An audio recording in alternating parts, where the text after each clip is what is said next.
Welcome back to Between the Levees. I'm joined today by Mr. Leighton Loveless, a steersman for Central Boat Rentals that's been in the industry for about 5 years and is the 2024 Maritime Throwdown Champion. Leighton, welcome to the show. Thank you for having me very much. Yeah, thanks for hopping on here on kind of short notice. Let's talk first. How did you get involved in the Maritime Throwdown program? So way back when, well, I shouldn't say way back, that was like 3, 4, 5 years ago. I got hired on. I got my foot in the door at Cheryl K, and I met Kenny, and just just from being on his boat, um, him talking about it and trying to grow it and whatnot. I always heard him talk about it, and then at the time, his lead deckhand slash steersman, Justin Trong, he was kind of getting ready to compete. He wasn't getting ready. Kenny was trying to coerce him into competing, and he finally got him to, compete. And he won first place. And so just through that whole kind of timeline of starting to work with him, I heard more and more about it, and just him kind of slowly planting the seed. So, and then of course, time goes on, and I've competed a few times, so Yeah, he got me. ain't nothing slow about old Kenny, man. It's 1,000 miles an hour all the time. Whenever I'm in the wheelhouse with him, I gotta take notes because I'm like, dude, you have to slow down. So Just yeah, he's very fast paced. just start recording him. But Yeah. anyway, well, tell me about how many years have you competed? This is my second time competing at the finals. Like in total years, I think, yeah, I mean 2 years basically competing. I've only competed maybe like 3 times, I think 4 times maybe.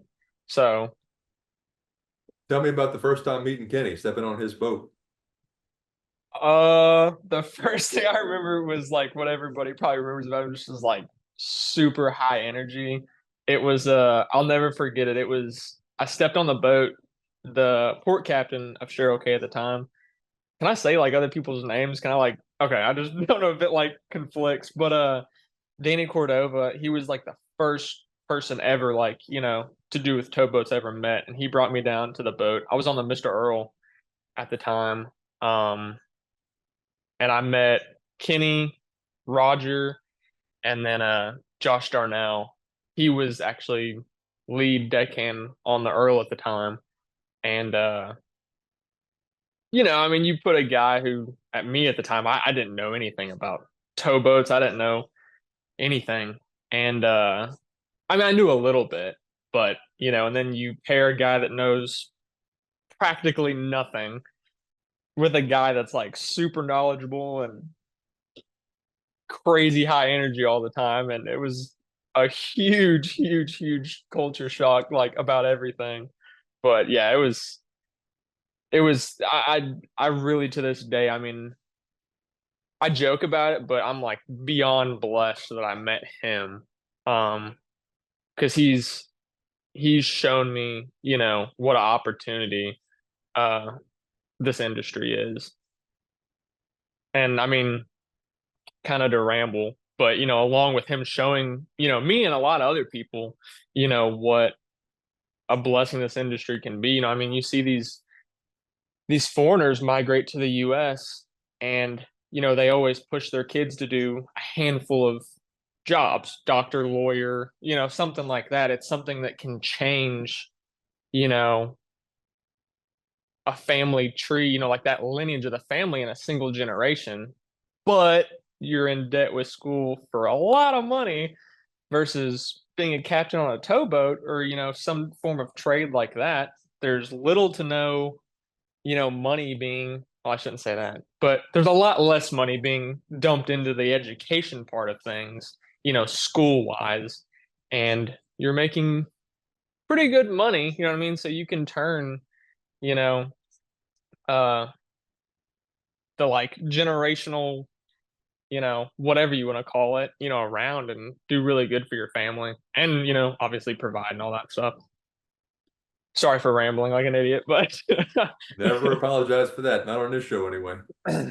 Um, Well, fill me in. I know you grew up in Texas. Fill me in on your childhood, what your parents did, what eventually led you to the industry. But was there anything in your family prior to that in the business? Um, I have to give like massive kudos to my dad. Before I was even born, uh, there's pictures somewhere, but it's him in their old house in the garage, probably under the HOA's nose, building wooden boats in the garage. And at first I know he built like sailboats and stuff like that. And then once I got a little older, I was born, and then once I got a little older, he kind of graduated to bigger boats. And me and him built a few boats together. And I think the biggest we built was like a 35 or a 40-foot boat, wooden boat, like fiberglass, and all that. And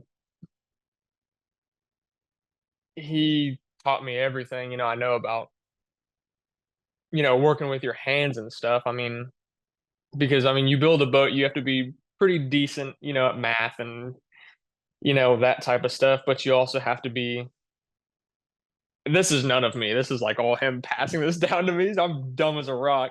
But, he, passing all that down to me about woodworking and math and, working on motors and, just all that type of stuff. And kind of, I really do think that him, introducing me to boat building kind of just took all these little things that I could care less about and brought it all together. But yeah, big, big, big kudos to my dad for showing me all that stuff and they're getting me interested in that. But yeah, I grew up, I was born in Houston and obviously lived not far from there, like the Seabrook Kema area.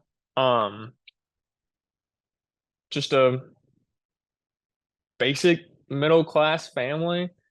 I've lived here my entire life. Like I said, my dad, he was the one who got me interested in boats to begin with. Um, Not that I sucked at school, I was just uninterested.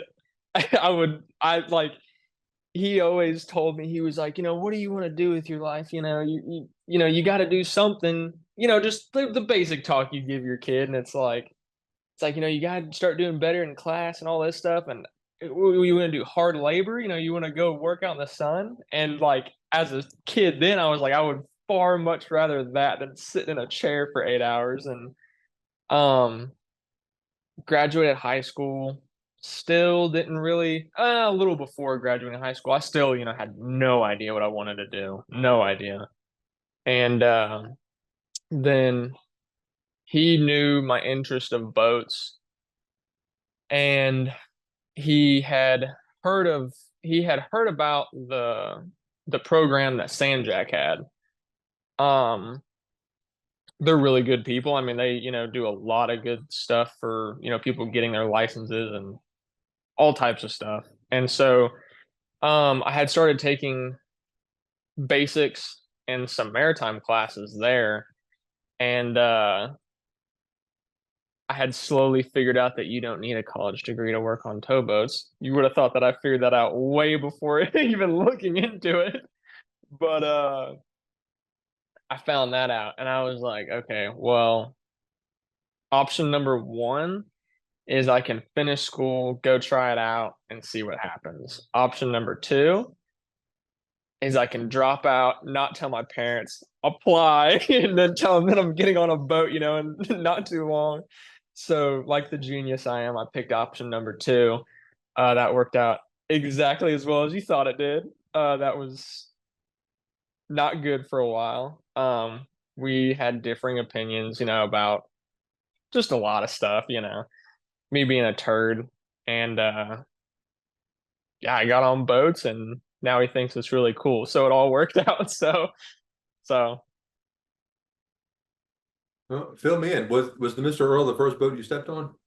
mhm. What kind Yeah, of that hitch? was the What kind of uh hitch were at, you working? at that time it was 14 and 7. So um yeah, that was the first boat I ever got on.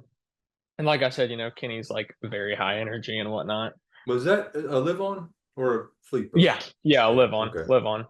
So yeah, I got put on that boat and he Kenny basically told me, he was like, okay, you're gonna be Josh Darnell. He was Kenny's lead deckhand at the time. And he was like, okay, well, you'll just be shadowing him for, a week or two and just kind of figure everything, just kind of watch him and learn and, ask. I was like, okay. Well, uh, it Was was like, there was there any other orientation or training prior to getting on the Earl? Okay, no, keep no, going. it Sorry. was just like to the wolves. But so he told me just to like stick with Josh for like a week or two. Yeah, for like a hitch basically. And just kind of learn and ask and, just shadow him. And it was like 3 days that he didn't let me do anything. Like I tried to help him do something. He'd be like, just stand back, like just watch, you're fine. I go crazy. Like whenever I see somebody doing something, like I want to help. And it just, oh my God, it killed me not being able to help. But it did help me in the long run. But yeah, it was like 3 days. And then something happened to the deckhand on backwatch. And, so they had a spot to fill and I was the extra guy. It's like, okay, well, you can go ahead and, hold your own watch. You're fine. And then that was more probably, I don't mean anything bad towards them, but the office, was kind of pressuring and the office had put me on backwatch. But Kenny and Tesso and Josh, like they all kept a super, super, super close eye on me. And um, yeah, that was a really, really, really interesting first hitch on that boat. And then at the same time, you have again me, my first hitch on towboats. I know nothing about. I know port and starboard and bow and stern and all that crap, but about towboating, nothing. And I didn't know inbound, outbound lead, pushing. I didn't know any of that crap.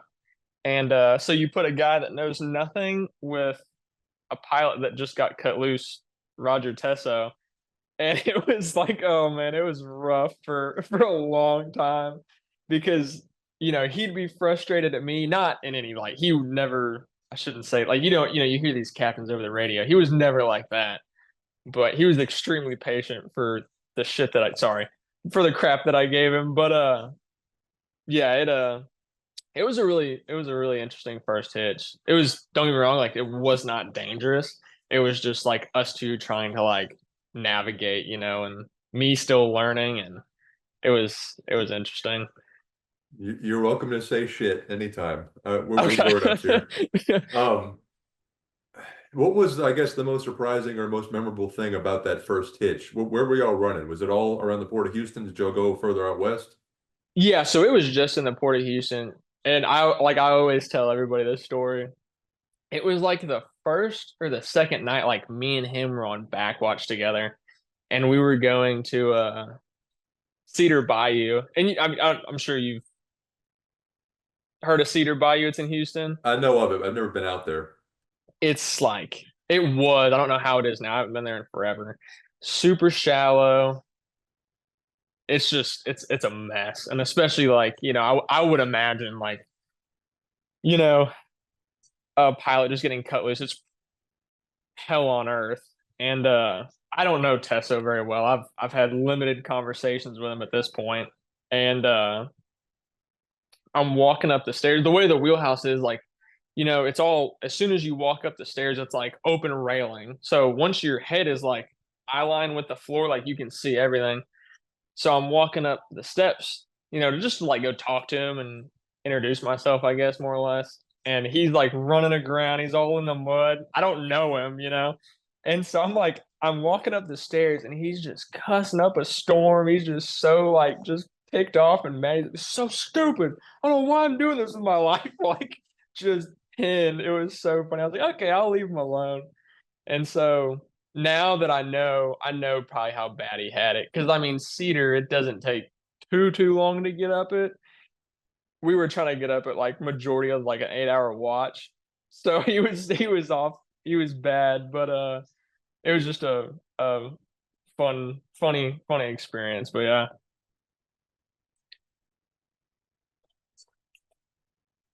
Well, walk me through your career development since then. Um. So went. I got hired on at Cheryl K, and it was just learning, you know what I mean, everything. Um,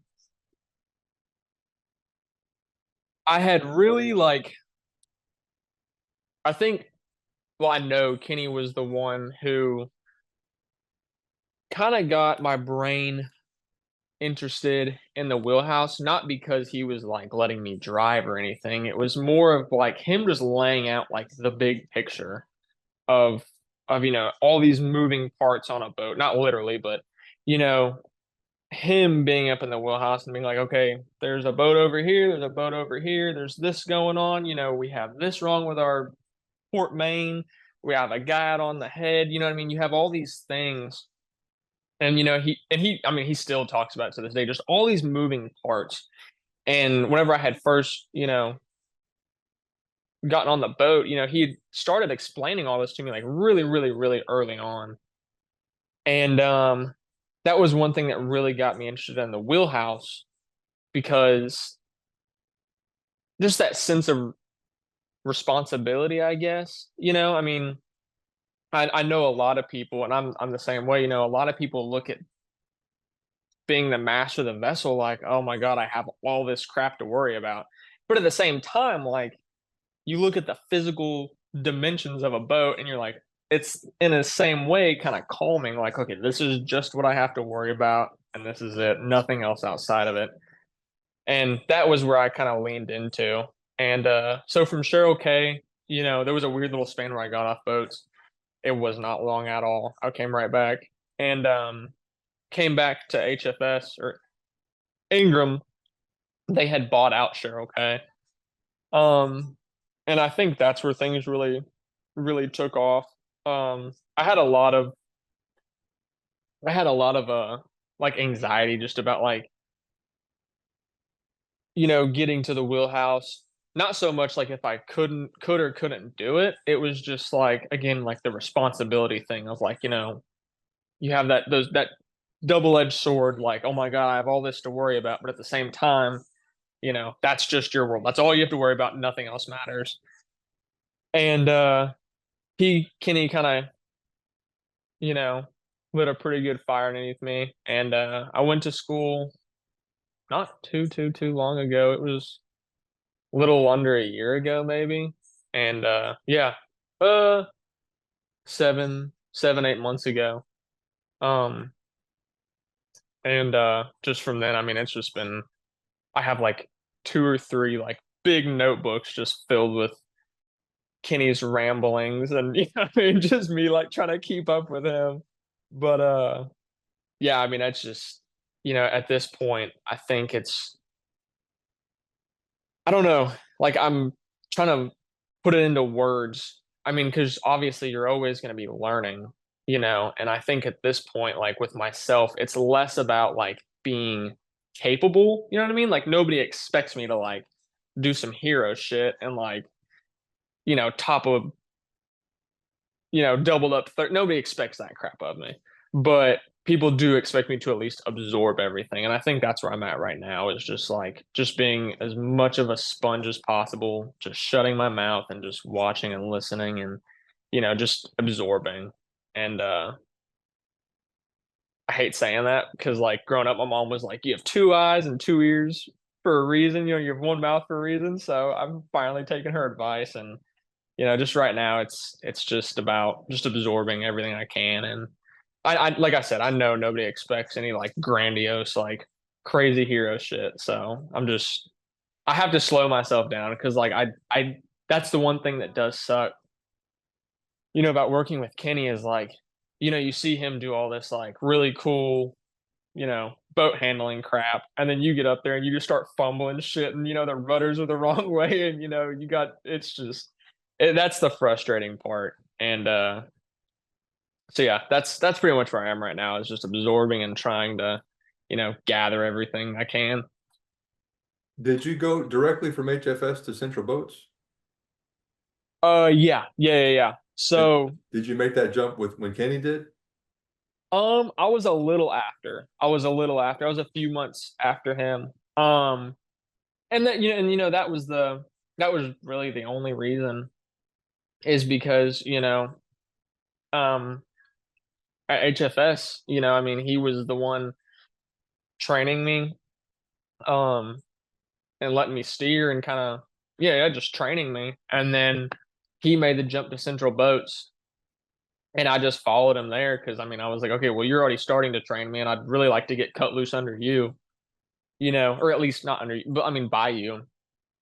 And but yeah, I mean nothing, because I still keep in contact with like a bunch of people from HFS. They all ask me like, oh, why'd you leave? Like, what happened? And it's nothing. I mean, Ingram is a fantastic company. Like, don't you work for Ingram? Yeah. Okay. Yeah. Well, they're a great company. Like, I have nothing against them. They're fantastic. Um, and that was just really like my only reason for leaving, was just to get cut loose by him. And that's pretty much it. Well, tell me about life out there working for Cheryl K, then Ingram, then Central Boats. How different is each company? Is it cultural? I mean, what are the key points, I guess? I'm gonna tiptoe around this question very carefully. As you should. um, Cheryl K, I mean, I'm gonna be extremely biased because I worked with Kenny the whole time, and everybody knows him, knows who he is. He's extremely safety oriented. So I'm gonna give a very biased answer. But um at all three, it's been the same thing. You know what I mean? It's been the same because I mean he's the master of the vessel, and everybody's really encouraged to know where everything is on the boat. And just the whole safety, just safety as a whole, like not just, hey, don't slip and trip and all this crap and pick up this and pick up that. It's, how many type, I can still tell you how many type ones and fire extinguishers are on the Mr. Earl. Like, it's been shoved so far into my brain. But it's good. I mean, I could walk that boat blindfolded. And I think that's really the goal, I mean, and he told me um one day, because it did kind of spook me, was with like the whole safety thing is you know like, imagine if you wake up and the boat's sideways, like how are you getting out? You know what I mean? And just so many uh aspects to the safety deal. I totally forgot the question. I've had like three C4s today. Uh, just to compare the experiences at each company, but Yeah, I mean you pretty much answered it. yeah, I mean it's like I said, it's gonna be a biased answer, but I will give huge, huge, huge props to Ingram, because I mean a lot of companies sit, and preach about it. And I'm not just saying like, the other two that I've worked for. I mean, a lot of companies preach it. And then whenever it comes down to it, you know, it's captain's discretion. You know what I mean? But with Ingram, I mean, everybody has the power to do something about it. Whether you're like, if you don't feel safe on the barge at Ingram, you know, that's it's you can speak up about it. And if a captain, wants to argue with it about it, then you can go above him. And there's a really nice hierarchy structure. And I know that, like, you're supposed to talk to this person, then this person, then this person. But even in that case that you don't feel like you can talk to somebody, I've never been I've never felt at Ingram, I never felt, like I'd be reprimanded for jumping over somebody's head and going to somebody at least for advice and being like, hey man, like this is going on. Like, what do you think? You know what I mean? Oh, we'll go talk to your captain. That would never be said at Ingram. Like, Ingram's a fantastic company. But like I said, my opinion is gonna be extremely biased because I've been with him the whole time. So Well, I think it's obvious how you got involved with the Maritime Throwdown, but very. fill me in on your experiences with that program, working up to obviously this year's finals in May. um uh, I mean, just MTD as a whole, I think it's just it's a really good kind of obviously it's the competition part and the safety part, but it's a really good wavelength, like a state of mind to introduce a new guy to because he's always promoting like just general safety. I mean, whether it be staying hydrated, you know what I mean? It's everything as a whole. And I think if you introduce like all the new guys to that just kind of stuff right whenever they get into the industry, I think it would be a lot better. Versus, thankfully it's getting phased out. We have all these old heads, that see you go inside to take a break for some water and they're, grumpy about that. And I mean, obviously there's a sweet spot of the two, you know what I mean? Getting stuff done and being safe. But I think that, just as a whole, it's really, really, really positive. And I think again, I know I'm very biased because I've worked with him for so long. And it's been driven so far into my brain is like, anytime I think about doing something I know I shouldn't, like, I don't know, not wearing gloves or, just something, I don't know. And then, you kind of think back, like your brain goes through that little jump of like, well, if I don't, then this could happen and that could happen. And just overall, I think it's a really, really, really good thing. Um, I don't know. I feel like I answered that all right, but Well, what was your winning time this year? I don't know. But okay, then let me back up. Walk me through the course. I did a little kind of a live stream test a while back when he was, I think possibly last year's finals. But walk me through the course, the requirements of it, and I guess how close was the competition? How close was the difference between you and second place? Um, the difference between me and second place, I don't know the answer to that either. I'll be honest, like, because we drew numbers at the beginning, and I think I was like sixth. I think something like that. I don't know. I didn't even watch everybody else compete because I knew I'd psych myself out and like, I didn't even want to. I didn't even want to watch the whole time everybody else was competing. I was like just staring into my phone the whole time. Like I didn't want to watch. But I think it was really, really, really close. But as for the course itself, um, every time I've ran it, I've always ran it from right to left, and then knots at the end, and the life vest at the end. So obviously you have your uh the D ring, the choke, and you dog that off. The only difference between this year's finals and last year's finals was he has that, I think it's 5/8 inch.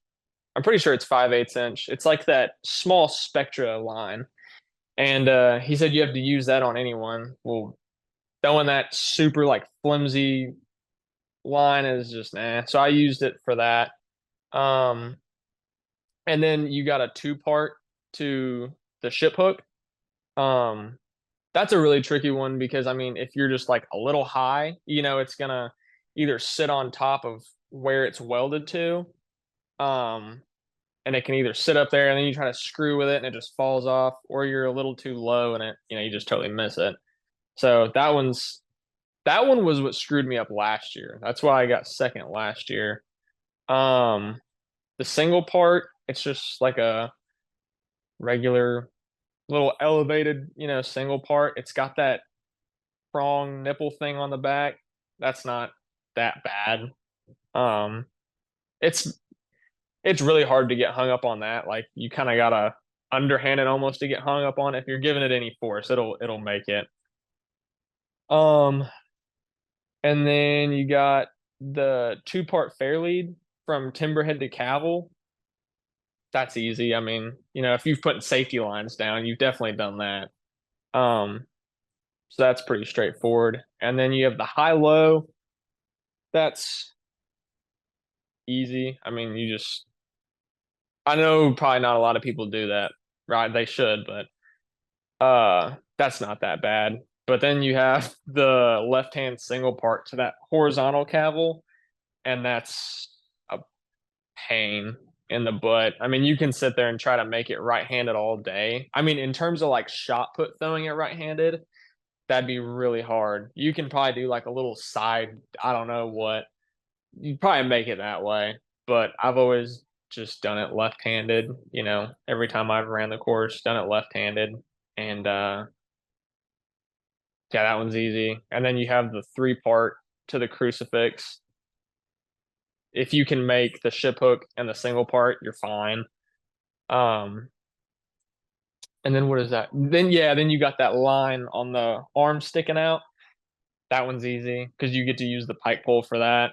And it's just the knots. And the knots are the knots are a lot easier if you learn them on a smaller line, and then you kind of transition everything to that 2 inch. But it's not a very it's not a hard course individually. If you're doing one thing at a time, it's not hard. But then you encompass it all together because none of the throws are particularly difficult. I mean, if those are the hardest throws in your career, you're probably gonna have a pretty easy career. You know what I mean? But um, nothing individually is difficult. But whenever you kind of bring everything together, and number one, that it's like golf, so the lowest score wins. But then say like me and you compete and we both get a 13, then it's down to time. So we're obviously wanting to beat one another. So now you're trying to rush and you're trying to, get the lowest score possible. So the more you rush, the more likely you are to miss, you know what I mean? And you just kind of you back yourself into this corner of, do you sacrifice time for the score, or you know what I mean? And yeah, it's like I said, it's not individually, it's not a difficult course, but you kind of bring this all-encompassing, factor to it, and it kind of amps up the difficulty a little bit. And that's just purely pressure. I don't know. There might be a guy out there that thinks nothing of it. I know there is one. But that's just me probably psyching myself out. Winning it this year means you punch your ticket to next year's finals, right? Um so yeah, if you win the previous years, then you are on to the next year's. Um Fortunately, but kind of unfortunately, I'm probably not going to get to do next year's because it's for deck crew only. So hopefully by that time, the way everything's playing out right now, I should be in the wheelhouse and I should be, on my way with that part of my career. But yeah, so that's the way it's always worked, as far as I believe. If you win the previous years, I think if you get top three the previous year, then you're automatically qualified to compete in the next year's uh event. Well, good to go. I look forward to seeing what develops next year. And I know he was talking about starting a wheelhouse division too. Yeah, so there's actually at Campbell, there's quite a few. Like I think I told you this before we even got started. There was he kind of invited, voluntold me that we were doing a training day down at Campbell, and so I went down there with him to train a bunch of you know new guys, and a lot of captains, like because all the boats that were at the dock towards the end of the training day, a lot of captains came off the boat and were just kind of tossing at the rig. And I don't know if that's what gave them the idea, or it was already kind of there. But yeah, there. I know for sure all of them were talking about it and kind of wanting to do something like that. So if he does it, great. That'd be cool. Um, because then you have all those captains up in the wheelhouse like, you want me to come down there? And so I just think it'd be entertaining. Well, let's wrap this one up. Let's go back to your career. Tell me, you've been steering for Kenny this whole time? Yeah, yeah, yeah, yeah. How long have you been steering? About 6 months. So then Yeah, about 7, 8 months. Yeah. Did you have stick time with him prior to getting into the steersman program? Oh yeah. Yeah. Yeah. Yeah. For sure. Well, fill me in on your time at the sticks, with and without Kenny kind of over your shoulder. Um, I would say, just the biggest transformation is just like confidence. Like this is what I forget who I told this to the other day is like we were westbound for Corpus this last hitch. And obviously I think now that I'm kind of later into my steersman license and everything, obviously there's more trust developed between the two of us. Like, he's comfortable leaving the wheelhouse, in some situations that he used to not be. And there's like whenever we were westbound for Corpus, there were a good number of situations where, I was like, yeah, I might call him up here. But then, I'm sitting there and I have to stop myself and I'm like, when he comes up here, what he's gonna tell you to do. You know when he's gonna tell you to do it. And like what to do. It's just a matter of doing it and just getting it over with.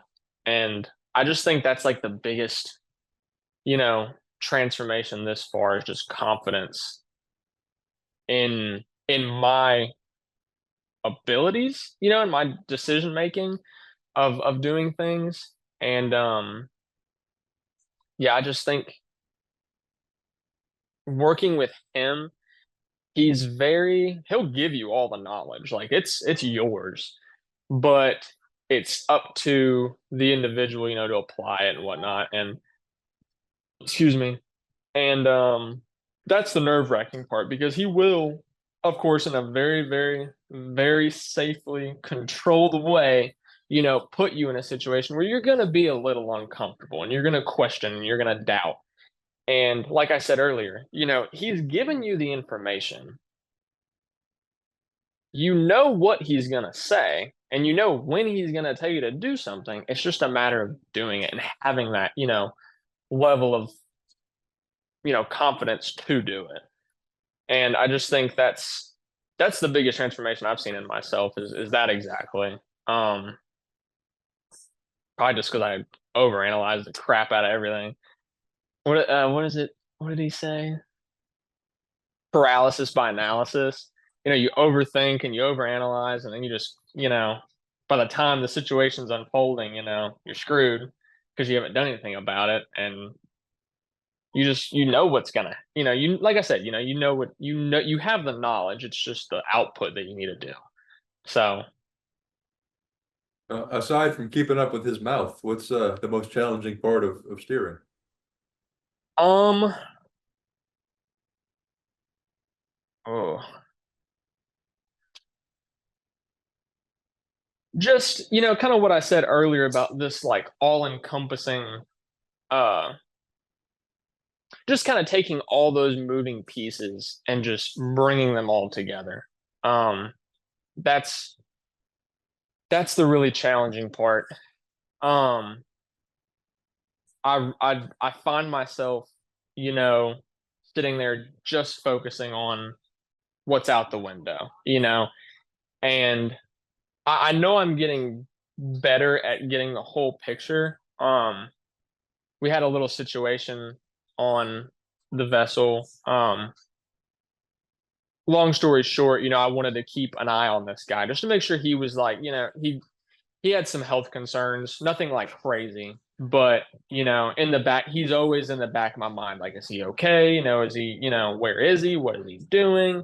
He's been in the back of my mind. So I really feel like that's kind of forced me to take, this whole big picture because I would always just say, okay, whatever's out my window and on the radars and on probably gonna hate old heads are gonna hate this, but the Rose Point, whatever is on that's my world right now. And it's not, there's so much more going on top of that.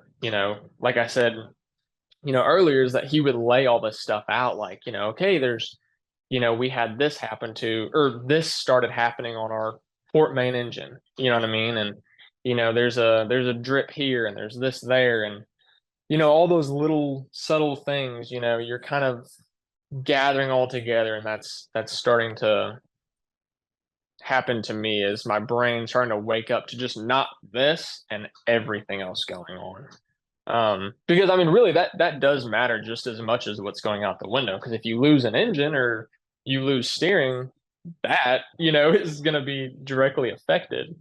So, yeah, and like I said, the that guy on the boat, that little thing, really woke me up to that, and just kind of getting the whole picture of just what needs to be worried about. Because I mean, like before, like I said, I would just be worried about right here, and I had my blinders on, and yeah, that's it. How heavily dependent are you on Rose Point versus I may maybe reading the waters and looking out at the conditions and looking out the window, managing it that way? It's really, really nice just to tell like what other boats are doing. Like, yeah, this last time we had some weather. We were in Texas City and we had some weather, and I mean, they shut down the ship channel for, I think it was like a night or 2 nights or something, I forget. But and then they open it back up, and of course every boat in Houston's trying to make their jump east or west, I mean, and so we're, trying to leave, and it's a really good aid to show you where all the other boats are. And especially if you're by any locks, we really stick around. At least I, in my career, have only really stuck down around, Houston to Corpus area. That's been like where my main focus is and where I plan to stay. And it's nice to know you can look well in advance and see, uh what's going on at locks, and who's moving, and with that type of stuff. But and every now and again, if it's super dark or whatever and you're in the ditch, it's a good reference to know, like, are you more towards the center? Are you more towards the outside? Are you on the edge of the channel? And it's a good aid, but it's not a crutch, I guess. So, but I'm learning more and more about, radars, and um just how to use those more effectively, because he'll Kenny will do it every once in a while. He'll shut the Rose Point screen off. He's like, "Oh, hey, focus! Like, get it done! Like, figure it out." And it puts things into perspective. Like of trying to find other boats. You know what I mean? And you communicating with them over the radio, and just kind of painting a picture in your head. You know, because that is your picture. You know what I mean? That tells you where everything is and what's going on, versus it's you listening to the radios and painting that picture in your head, because you have to know the area. You know what I mean? You have to have that picture in your head of the waterway, and then you're listening to the radios and you're talking to people and you're placing boats, where they're at and what they're doing. So, and you're trying to keep up with God knows how many boats at any given time. So it's Rose Point's really, really, really nice, but I could see how you could easily take advantage of it and use it just as a very disabling crutch. Like if that's all you knew and that's all you relied on, I'm sure, the day that the computer crashes, what happens then, you know what I mean? Probably not going to be too pretty. How frequently are you denied Rose Point in your training? Very frequently. Very frequently. It Did it? sucks, but it's also really good. Um, you can look at a chart and know where you are because it's the chart, obviously force feeding you that information. But when it's gone, especially like I said, hanging out in the ICW and running west, it's like where you're at, but you can go up in the wheelhouse and see a tree and know where you're at. You know what I mean? Like there's yeah, I mean just picking up on aids like that. Um So yeah, pretty frequently denied road point. And that's why I said, you're listening to those radios. And that's what he's forced me to do is listen to the radio and start to paint that picture of what's going on. How far east have you run? Um, I ran to Calcasieu twice at Cheryl K, and then Port Arthur 3 or 4 times with CBR. So CBR is the most frequently I've gone east. And really that's just Port Arthur, so not far at all. Do you have any interest in running all the way to Baton Rouge or New Orleans? Uh-uh. Why No. not? I mean, I've been there, I've seen what it's like, I've heard the stories, and I just far prefer it down here. And I like the coastal stuff better. Excuse me. I like the coastal stuff better, and it just kind of suits me a little more, I think. And you can have a complete full 30, 40-year career out there in that area? I think so, yeah. I think I'd be very satisfied. But I've went ahead and I'd probably answering that question out of ignorance, but I kind of realized that going to school, and I was like, I'll go ahead and get my Western Rivers, because I had the time. How that happened, but I went ahead and got it. You know what I mean?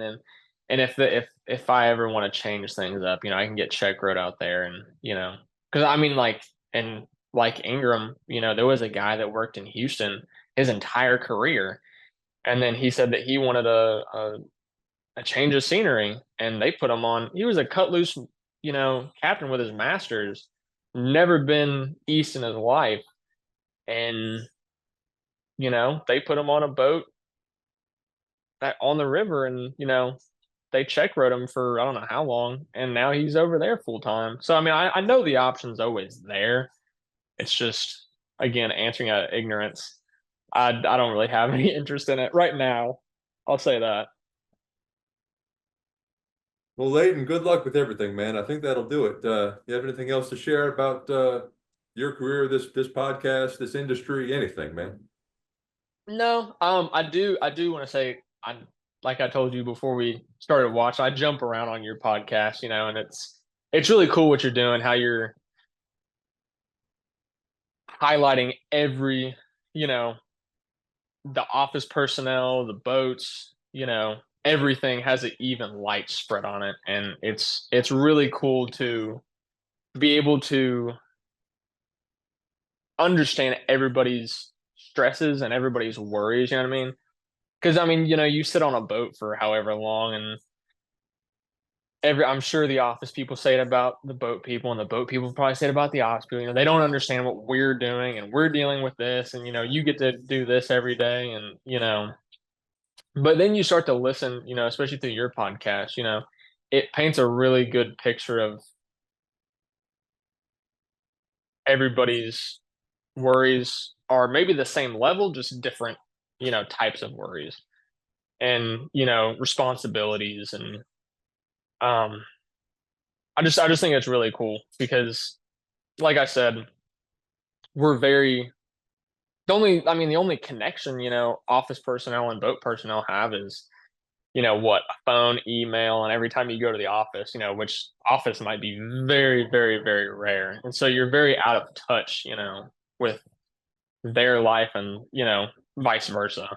And I just think it's really, really, really cool what you're doing. It gives a new perspective to every career path in this, uh, brain dead, maritime. I just went brain dead, but yeah, The industry? it's Yeah. yeah, it really sheds an even light on everybody, and you get to see many, many, many perspectives of what is the same picture. You're just getting to look at different parts. Yeah, no, I knew nothing about the industry 10 years ago.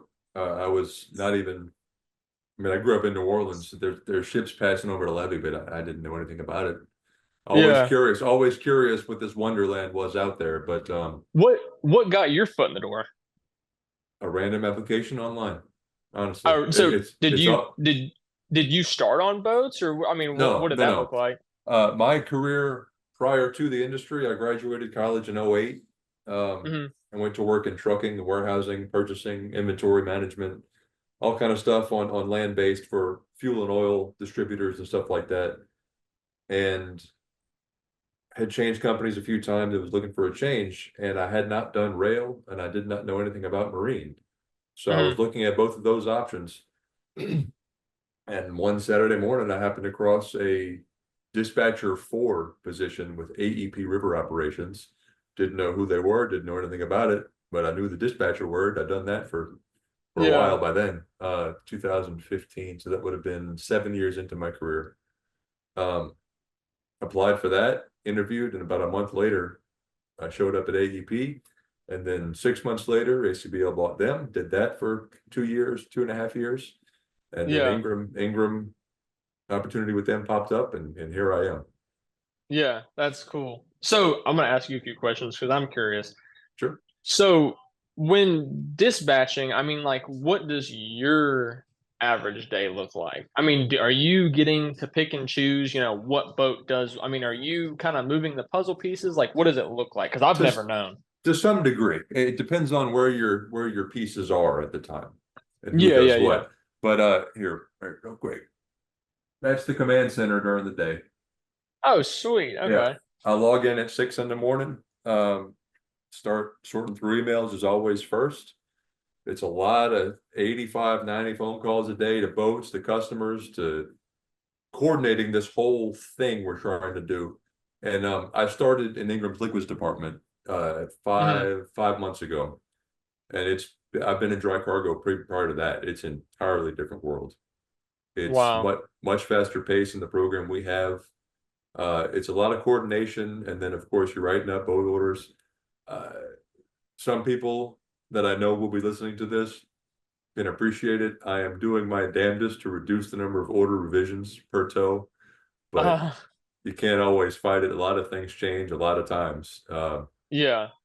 But no, it's fun. If I'd love it if mariners could come, sit next to us and see. Now Yeah. it won't be much training because this does not stop. Yeah. Yeah. Period. Yeah. Um, but it's sort of a how did some mentors of mine over the years put it? It's a sort of puzzle. You have to find out where they fit best and what's most efficient. So Yeah. it's a lot of planning and coordination, and then of course calling the boat. And on that 10th call of the same boat in the same hour, Yeah. they're you hear the tone of their voice, like, dude, Yeah. you seriously calling me again? But Yeah. that's part of it. I try to So minimize all that. what's the biggest difference between dry and liquid? Because I mean, you said it was very different. So, The speed, the requirements for cleaning, the expenses are immensely different. mhm. In my very brief experience. Um, Safety precautions, of course, apply to everything, but it's different if we don't move benzene, but if you're moving benzene, obviously that's a Yeah. floating bomb. Um, Things like that. Yeah. It's a lot to learn for sure. Yeah. Um, And I this mean, again, the speed. I'll say this: the speed of dry cargo. For example, and this is not across the board, but a load of grain comes down from wherever, St. yeah. Louis. But it comes, it sits in the Gulf, it arrives in the Gulf, it goes on placement to the customer. So the customer says, okay, this barge is in town for me when I'm ready for it. It Mhm. may be, hey, it's here, call it in, bring it in, we're going to unload it. It may sit for a week, whatever it is. So the timing of dry varies greatly. But once that Mhm. barge discharges, we clean the barge, prep it for whatever else it may load. Sometimes they go north empty to chase down grain loadings, or if we're short on empty somewhere else in the system. Other times it'll load immediately with Mhm. whatever it is we have to load. And then that will in turn go into destination, St. Louis to St. Paul to Pittsburgh, wherever it's going. The pace of dry is much slower. Mhm. Uh, the day value of a tank is substantially more than a dry barge. And with our system in the Gulf, we have barges that'll load and discharge in the same day. I mean, Yeah. so the turnover is vastly different, and then planning the next move, matching the prior cargo to what's going to be loading. It's Yeah. all it's all a big puzzle, man. You got to be on your toes and moving your pieces into place. So I've just always walked on them, and now I'm starting to push them. So I know nothing of the back end of liquids or dry.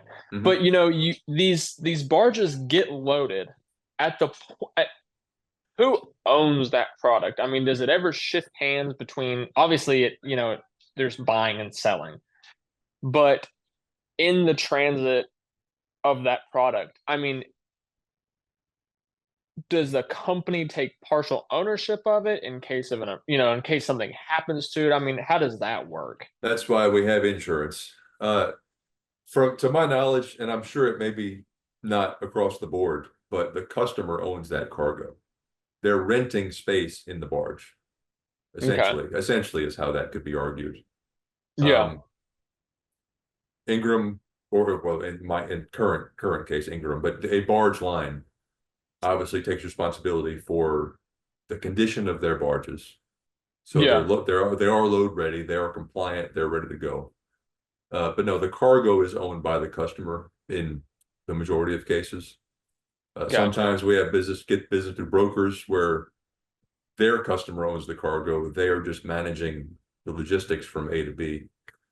But Okay. it's kind of broad strokes. It differs, Yeah. I'm sure, per contract. But to my knowledge and in my experience, the barge lines never take ownership per se of the cargo. Take responsibility for it and getting it where it needs to go. But I'm sure insurance claims are a mess if a barge sinks and all that kind of stuff. Yeah.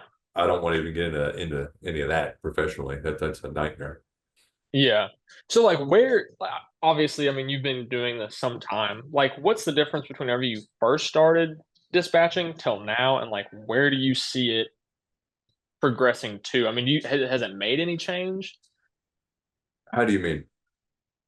I mean, just I don't know. I mean, I just see the way boats have been run, in the past till now, and then you always hear people talk about where, running boats is going, and these just like stark differences of what it was and what we're shooting for.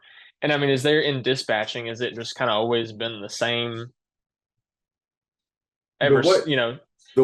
my career has developed, it's hard to compare anything. The biggest change I would say, sub chapter M was not in place when I started. Mhm. So sub M has added uh, some expense, some regulatory oversight. Yeah. Sub chapter M is probably the biggest difference from when I started to now. But my career began, I was dispatching two fleets in Mobile and Calvert, Alabama, and one fleet boat at each end and the two shuttles running in between. Gotcha. So that was a fascinating start because it was so varied. It was managing inbounds and outbounds from the fleets, plus Mhm. shifting up and down for the customer. And then a ship comes in and we're positioning empties to load. That's all product to go up to Calvert. Yeah. After ACBL bought us, that role got moved to who was my supervisor with AEP, Mhm. and I was put into fleet dispatch, which was awesome experience professionally to really kind of get a feel of how things work in the New Orleans harbor, the Baton Rouge harbor. I got to experience with ACBL every fleet they operated: Dockside, Harahan, Tiger, Convent, Belmont, Mhm. uh, and Armont, all that. I got some exposure to all that to see how it works. And fleeting is its own animal. Seeing how all that Yeah. works is totally different from line haul. You know what I mean? Yeah. So, like you said, this vast array of opportunity. I did not know this industry was there, and I Yeah. show up in it and was absolutely fascinated. Yeah. Uh, Yeah. every day, it's fascinating. It's interesting. I love it. There's always something new happening, especially with liquids, because I know a whole lot less than I don't know. You know Yeah. what I mean? Yeah. Um, But no, it's an adventure. And as far as future for me, I mean, I'd like to eventually step up into a leadership role in a dispatch function and Hmm. just see where it goes. Ingram's a gigantic company with endless opportunity. So Yeah. we'll see how it goes. But in the Might meantime, be a just port captain one day. I don't think I want that. My phone rings enough as it is. Um, Yeah. I have not had a lot of exposure to the boat side of things. Um, Yeah. that might be beneficial to my career one day. But Yeah. for right now, I'm really focused in on this liquids thing. Uh, it's a massive opportunity that I'm, like I said, so far enjoying the hell out of. That's cool. That's very, And, very and then, cool. of course, keeping up with one episode a week on this freaking thing is its own Oh, it's one a challenge. week? That's what I'm trying. Yes, sir. So I might be talking too much on the back end, but like, you said that me and you are recording now, and it's Yep. not gonna. I know you obviously have to edit and all that Well, crap. I'm aiming to actually publish yours this Thursday. So if we wrap this up, I'm hoping to go right over there Oh, and okay. and get to work editing. So Um, how much of your time does the podcast take up? I mean, obviously, you have a full-time job and all that stuff, and I'm well, sure a family, but as much time as it takes to record these things, like we're doing right now, you could probably say with uploading it and processing it, getting into this thing, it's probably I could do a half-hour episode, record it. If I go straight to editing and publishing all that stuff, I could do a half-hour episode probably in 3 hours, start to finish, wow. So and from then recording to done editing? 30 minutes. Yeah, a 30-minute episode, that is. I've had other episodes that Wow. were 2.5 hours. An episode early on with Turbo Hughes with Ingram. Yeah, I watched that one. 2 hour. We recorded 2 hours and 47 minutes, and it took me 8 hours, I think, after that Oh my because God. I hadn't. I've done some editing in college, but it had been a long time since I've messed with it, and I was Yeah. just getting back into it. I think he was one of the first 10 episodes. I got to look back and see, Yeah. but I was cutting out every cigarette lighter strike. Uh, it took forever, but It's funny. I've since gotten a little faster, and if you've noticed over time, the episodes look a little different. Yeah. The way Yeah. I'm doing them now, it speeds things up. But I'd figure this one, from obviously recording and then all the stuff, 6 to 8 hours probably total. Wow. How long have we been going? Over an hour. Oh shoot. Yeah, Well, that's crazy. That's pretty neat though. So yeah. what made you want to do this, first of all? When I started with Ingram, um, 6 months in, I switched to Canal Dispatch, Uh-huh. and I found it absolutely fascinating. And I met the Z Dave Deloaches of the world, the Duvall Yeah. folks. Um, I was interested in knowing how this whole thing developed, Yeah. where this all came from. And my big idea was to interview all these executives and all these people and write this history of the West Canal. Yeah. I don't have the time or the energy to do any of that. So Yeah. this is what it became because I realized, you know what? The Joe Rogans of the world, the Bill Burrs, all these podcasts I listen to, these comedians, they started in their basements with their friends. Yeah. Yeah. So I figured start small and Zoom, I could interview anybody anywhere. Yeah. You know Yeah. what I mean? So it's developed into something I didn't expect. I really didn't know what to expect. I just started doing it. Yeah. And here we are. I'm looking to close out this year at episode 152 at the end of November. And that will have been 26 months doing it. So Wow. that's enough for a month or so. Yeah. Yeah. But That is cool. yeah, and there's changes coming. I won't announce them on this episode, but towards the end of the year, just be on the lookout. I'll be switching things up a little bit next year. Very cool. Very cool. I thank you for your time, my friend. Yes, sir. I'll go ahead and end so your job after this doesn't take forever. Go watch a couple episodes, huh?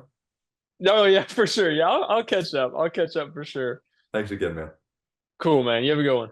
You too. We'll be in touch. Bye.